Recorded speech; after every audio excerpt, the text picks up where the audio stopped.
what we came here to do is show you just how powerful the telescopic cylinder is on the front. The DoD and pretty well every other brand on the market of a deck over dump uses a scissor lift style lift under the bottom of the dump body, which makes it super easy to overload and front load. So what we did is we intentionally loaded this rock to the front of the dump trailer to where we can show you just again how powerful this telescopic cylinder is. We're about to run across the scales first and get a ticket just to see how much weight did we put in the dump trailer. Then we'll dump it and show you.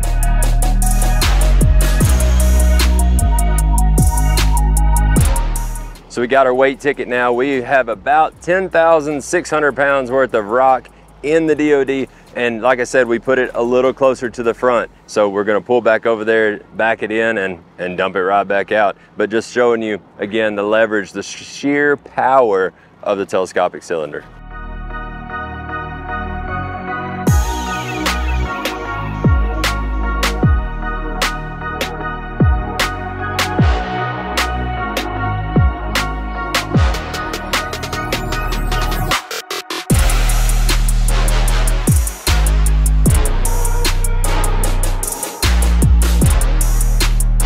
And just like that, it's another day at the office. Again, jump on diamondsea.com, go build you a DoD and get to work.